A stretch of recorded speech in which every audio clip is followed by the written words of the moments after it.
Perkenalkan, nama saya Afinuki Beravatar.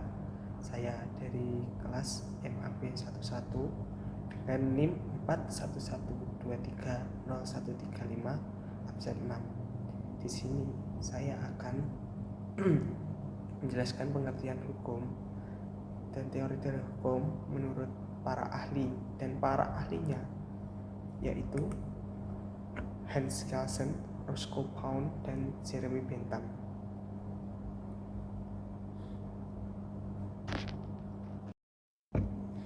Gagasan Kelsen tentang keadilan. Sebelum memasuki gagasan Kelsen tentang keadilan, mari kita buka biografi dari Kelsen. Kelsen lahir di Praha dari keluarga Yahudi kelas menengah yang menuturkan bahasa Jerman. Ayahnya yang bernama Adolf Kelsen berasal dari kawasan Galicia, sementara ibunya yang bernama Auguste Lowy berasal dari Bohemia. Hans adalah anak sulung dan ia memiliki 2 adik laki-laki dan 1 adik perempuan. Keluarga ini pindah ke Wina pada tahun 1884, maksud saya ulangi, saat Hans masih berumur 3 tahun.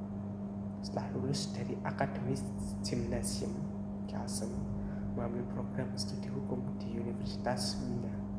Pada masa hidupnya, Kelsen pernah 2 kali pindah agama. Pada saat menulis disertasi mengenai Dante dan Katolik, Kelsen dibaptis menjadi Katolik pada tanggal 10 Juli 1925. Kemudian pada tanggal 25 Mei 1912 ia menikahi Margarita Bondi 1890-1973. 2 hari sebelumnya keduanya berpindah agama menjadi Lutheran. Keadilan menurut Hans Kelsen. Kelsen melihat bahwa keadilan adalah sesuatu yang sangat subjektif. Dia berpendapat bahwa apa yang dimaksudkan dengan istilah keadilan adalah sesuatu yang bermakna hadirnya sebuah kondisi sosial di mana tiap orang mendapatkan kepuasan dan kebahagiaan secara umum. Keadilan adalah sesuatu hal yang memiliki makna yang sangat identik dengan kebahagiaan umum. Lalu setelah mengenal konsep keadilan dari seorang Hans Kelsen, kita ke slide selanjutnya, yaitu pengertian hukum menurut Kelsen.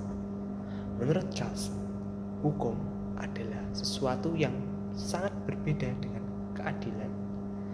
Kesalahan besar yang dilakukan oleh pemikir hukum alam adalah memaksakan keadilan, termasuk dalam cita-cita hukum. Padahal ketika keadilan adalah sebuah kondisi di mana setiap orang dapat merasakan kebahagiaan secara umum, hal ini tentu saja akan menjadikan keadilan tidak lebih dari sebuah isu sosial saja di hadapan hukum. Karakter hukum yang hanya berbicara tentang benar atau salah, dihukum atau tidak dihukum, atau tidak, mustahil diwujudkan melalui hukum. Kelsen melihat hukum adalah teknik sosial untuk membuat sebuah regulasi kehidupan bersama dalam sebuah sistem masyarakat. Jadi, masalah hukum menurut Kelsen bukan pada persoalan apakah hukum itu berujung pada penerapan keadilan atau tidak. Masalah hukum adalah murni masalah tentang sebuah teknik sosial. Validitas dan efektivitas hukum dalam pandangan Kelsen adalah 2 hal utama ketika kita berbicara tentang hukum sebagai sebuah norma. Validitas yang dimaksudkan adalah apakah sebuah peraturan mengandung sebuah norma hukum atau tidak. Norma hukum yang dimaksudkan di sini adalah sebuah norma yang mengatur tentang tingkah laku setiap orang untuk melakukan atau tidak melakukan sesuatu. Sedangkan efektivitas hukum adalah ketika setiap orang bertindak sesuai dengan norma hukum yang diterapkan. Pengertian hukum menurut Roscoe Pound. Biografinya, Roscoe Pound lahir pada 7 Oktober 1870 di Lincoln, Nebraska, Amerika Serikat dengan nama lengkap Nathan Roscoe Pound. Orang tuanya adalah Stephen Bosworth Pound dan Laura Pound, dokter dan penyair terkemuka. Mengenal Oliver Wendell Holmes Jr., Hakim Mahkamah Agung Amerika Serikat. Stephen Pound adalah seorang hakim yang turut terkemuka. Bagi Roscoe Pound, ayahnya merupakan sosok pria yang paling jujur. Selain itu, Roscoe Pound memiliki 2 orang saudari yang bernama Louise Pound dan Olive Pound. Louise Pound adalah seorang ahli bahasa, folkloris dan profesor di University of Nebraska dan hukum di Harvard pada 1889 hingga 1890. Roscoe Pound diterima di Nebraska dan praktik hukum sekaligus mengajar di Universitas Negeri pada 1890 hingga 1903. Latar belakang pendidikannya itu membuat dianggap memiliki figur yang memiliki kecenderungan kuat membuat klasifikasi tentang bahan-bahan hukum. Selain itu, Roscoe Pound juga dijuluki sebagai figur yang melakukan botanisasi hukum atau botanist law. Pengertian, Roscoe Pound adalah salah satu pemikir hukum dunia yang nama dan pemikirannya selalu diperbincangkan dan diperhitungkan. Ia adalah salah seorang pemuka aliran Sociological Jurisprudence dan Pragmatic Legal Realism. Roscoe Pound juga dikenal sebagai figur yang memiliki kecenderungan kuat untuk membuat klarifikasi mengenai bahan-bahan hukum legal material. Hal ini dapat dipahami karena latar belakangnya sebagai sarjana biologi, sehingga sebagian pakar menjuluki Pound sebagai figur yang telah melakukan botanisasi hukum, botanist law. Selain itu, Pound juga menggunakan teori-teori pemikir hukum lainnya, diantaranya dari Rudolf von Jering 1818 sampai 1892, khususnya terkait dengan fungsi hukum sebagai sarana untuk melindungi kepentingan. Kepentingan yang dimaksud Roscoe Pound yaitu 1. Kepentingan umum. Kepentingan yang tergolong kepentingan umum yaitu kepentingan negara sebagai badan hukum yang mempertahankan kepribadian dan hakikatnya. 2. Kepentingan negara sebagai kepentingan sosial. 2. Kepentingan pribadi. Kepentingannya tergolong kepentingan pribadi yaitu 1. Kepentingan pribadi, integritas fisik, kebebasan berkehendak, kehormatan, nama baik, privasi, kebebasan kepercayaan, dan kebebasan berpendapat. Kepentingan ini biasanya menjadi bagian dari hukum pidana yang mengatur tentang penganiayaan, fitnah, dan lain sebagainya.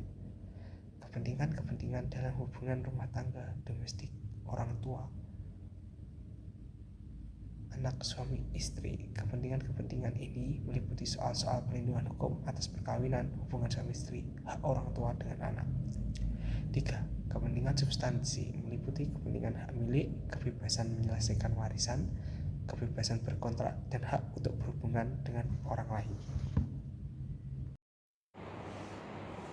Kepentingan sosial, pemikiran hukum Pound yang digolongkan kepada aliran Sociological Jurisprudence dimaksudkan juga sebagai respon terhadap paham positivisme hukum dan juga metode-metode common law yang dominan pada permulaan sampai dengan akhir abad ke-20 yang tidak responsif terhadap perubahan sosial dan tidak mampu mengakomodasi kebutuhan masyarakat akibat dari booming ekonomi Amerika. Esensi aliran sosiologikal jurisprudence dapat dipahami dengan mengetahui apa yang menjadi tantangan aliran tersebut. Tantangan utama adalah kekakuan hukum dalam tingkat positivisme yang menjadikan hukum terisolasi dari realitas sosial. Secara demikian, maka aliran sosiologikal jurisprudence akan dipahami sebagai upaya untuk menjaga hukum agar tidak terkerangkeng dengan pendekatan yang formalistik, mekanistik, dan analisis hukum rigid yang gagal untuk mengakomodasi perubahan yang diperlukan untuk menjadikan hukum tetap relevan dengan kebutuhan masyarakat. Untuk itu, Pound kemudian mengusulkan adanya kerjasama yang erat, interconnect actions, antara akademisi hukum, peradilan, dan profesi hukum untuk mencapai tujuan tersebut. Inilah yang oleh Pound disebut sebagai social engineering.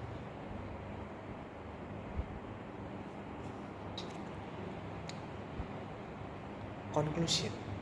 Jadi, menurut Pound, tugas hukum, ahli hukum, dan legislator adalah melakukan social engineering dengan melakukan identifikasi dan proteksi terhadap kepentingan masyarakat. Maka hukum akan menjamin adanya kohesi sosial. Pound mendefinisikan kepentingan interest sebagai tuntutan dan kehendak yang manusia, baik secara individu maupun kelompok, mengusahakannya untuk memperolehnya. Kepentingan tersebut dilindungi secara hukum dengan memberikan kepadanya status sebagai hak hukum atau legal right. Tujuan utama dari konsep social engineering adalah to construct as efficient a structure of society as possible, which requires the satisfaction of wants with the minimum of friction and waste of resources. It means allow the greatest benefits. Menurut Hari Chan, konsep social engineering bertujuan to enable the lawyer to think in terms of changing or moving the law. 3. Jeremy Bentham. Saya akan menjelaskan pengertian hukum menurut Jeremy Bentham. Sebelum memasuki pengertian hukum menurut Jeremy Bentham, ada biografi singkat mengenai Jeremy Bentham. Jeremy Bentham adalah filsuf pendiri utilitarianisme asal Inggris. Ia dilahirkan di London, menempuh pendidikan di Oxford, dan kemudian mendapatkan kualifikasi sebagai seorang barrister advokat di London Universitas Oxford pada usia 12 tahun dan lulus pada usia 15 tahun. Dia kemudian mempelajari hukum dan mulai bekerja pada usia 19. Sebenarnya dia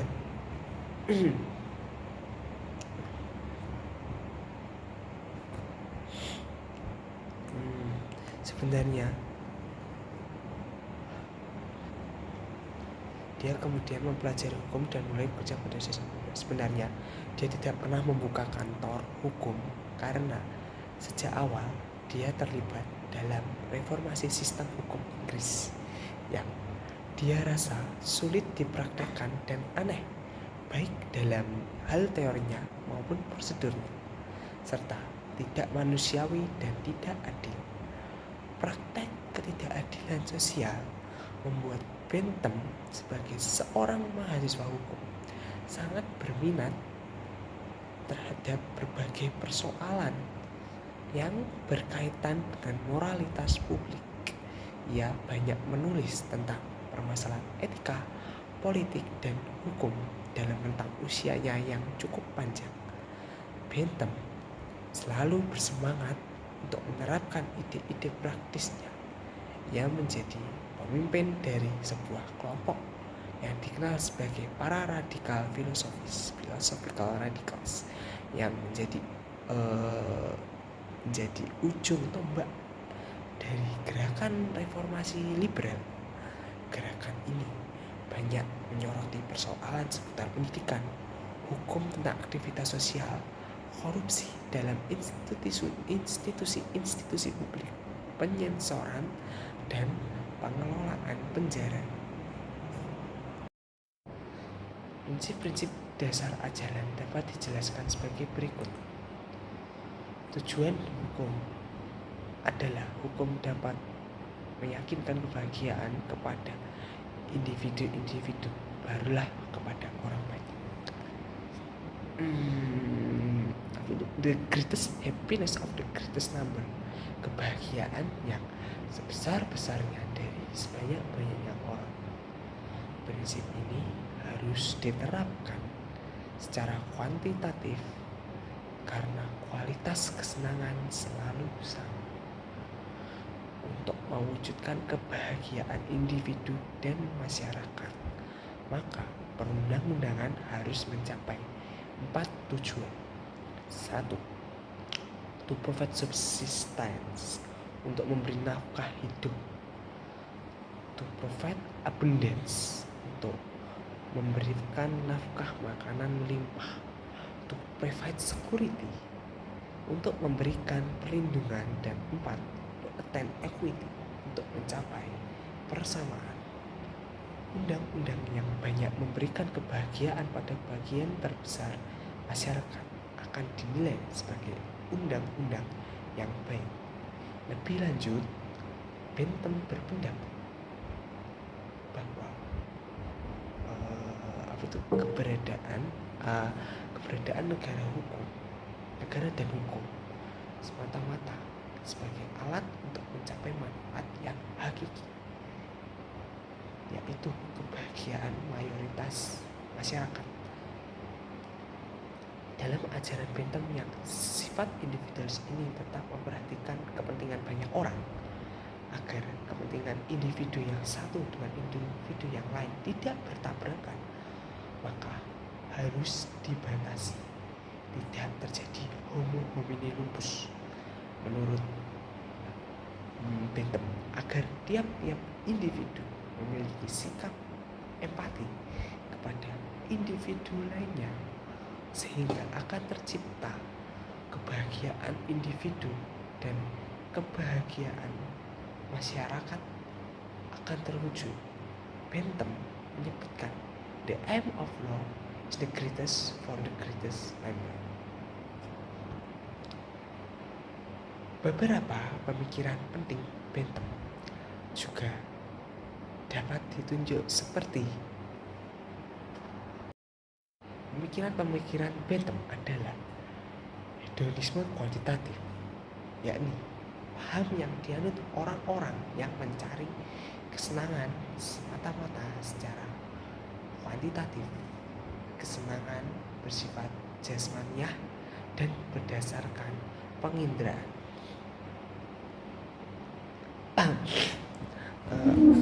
Sumun bonum yang bersifat materialistik berarti bahwa kesenangan bersifat fisik dan tidak mengakui kesenangan spiritual dan menganggapnya sebagai kesenangan palsu.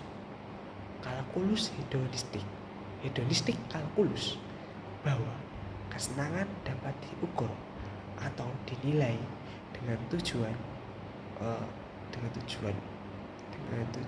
untuk mempermudah pilihan yang tepat antara kesenangan yang saling bersaing.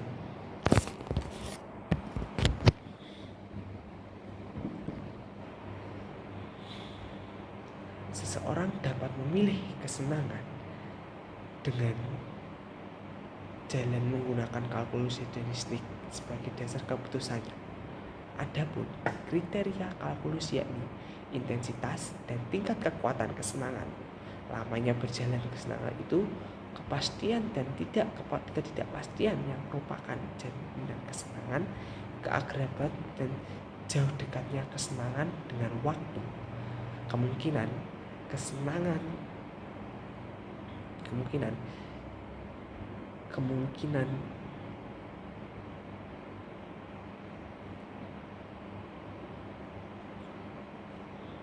adapun kriteria kalkulus yakni intensitas dan tingkat kekuatan kesenangan.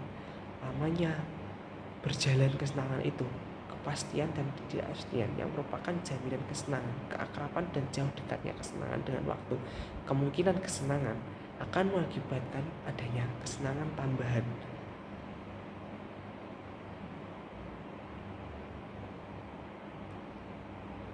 Berikutnya, kemurnian tentang tidak adanya unsur-unsur yang menyakitkan dan kemungkinan berbagai kesenangan dengan orang lain.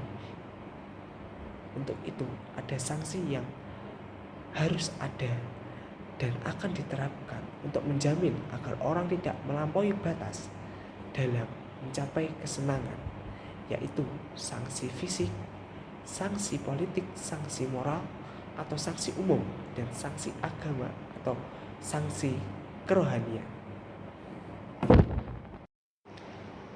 Teori Bentham tentu saja memiliki kelemahan.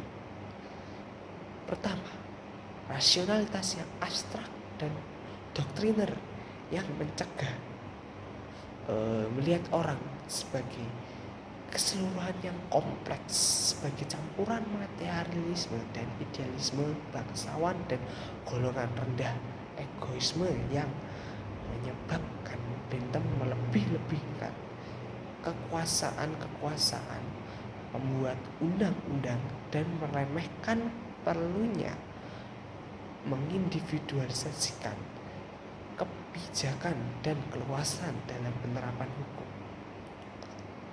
Begitu besar kepercayaannya yang naif akan sifat umum dan prinsip-prinsip kodifikasi ilmiah, sehingga ia bekerja dengan antusiasme yang sama dan tidak menghiraukan perbedaan-perbedaan nasional dan historis.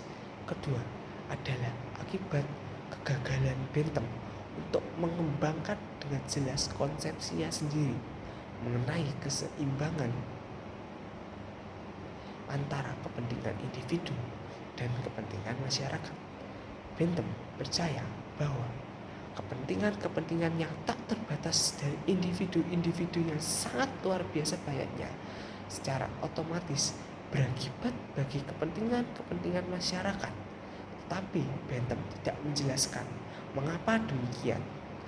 Namun demikian, apa yang disampaikan oleh Bentham mempunyai arti penting dalam sejarah filsafat hukum.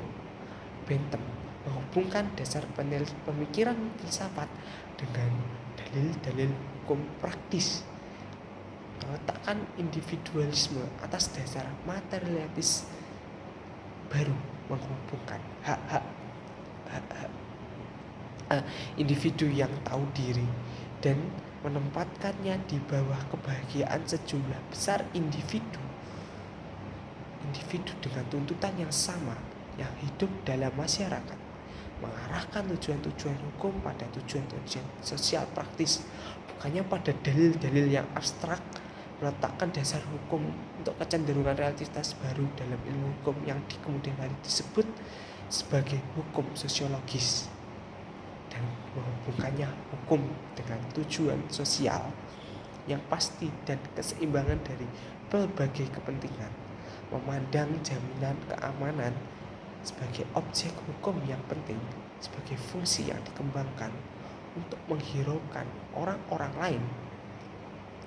Dengan positivisme analitis, memberi tekanan pada kebutuhan dan mengembangkan cara pembentukan hukum yang disadari dengan kodifikasi melalui pengadilan atau evaluasi kebiasaan.